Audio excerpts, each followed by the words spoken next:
What a huge opportunity. With Labour tipped to enter government, the UK's general election could spell the end of Rishi Sunak and the Conservatives' controversial plan to deport asylum seekers to Rwanda. Labour wants to scrap the plan, which has been deemed unlawful by the UK Supreme Court, and use the money earmarked for it to create a border security command to dismantle migrant smuggling networks. But a migrants' rights charity is concerned Labour will explore similar deals with other third countries.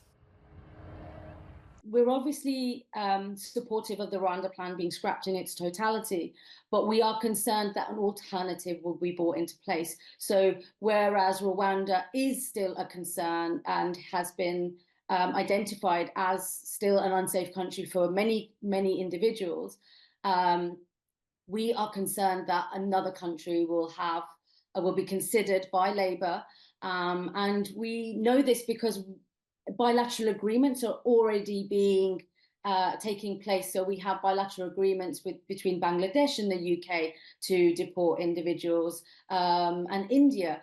This Afghan asylum seeker whose family was persecuted by the Taliban says Rishi Sunak's plan would jeopardise his need for protection. Good left this Prime Minister tell every new people here coming, no stay. I don't have give the stay in the UK. Send back the Rwanda. This is not good for me. Rwanda, Afghanistan, same for me.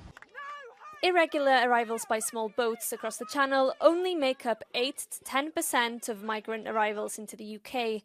Both Labour and the Conservatives have also vowed to bring net legal migration numbers down. There has been a surge in overall migration numbers since Brexit came into force in 2020, but both parties have different approaches on stemming migration. So the Conservatives would look to restrict the supply of visas, and they would do this by putting an annual cap on work and family visa grants each year. For Labour, it's more about restricting the demand for visas. Opinion polls show that among Conservative voters, immigration is the #1 concern. Among Labour voters, it's not even in the top 5 priorities. But the Labour leader Keir Starmer has understood that this is a hot political issue, and he has vowed to cut migration numbers into the UK. But with the country facing labour shortages in key sectors like healthcare, immigration is also part of the puzzle when it comes to restoring an economy that recently came out of a short-lived recession. Marit Gwynn for Euronews in central London.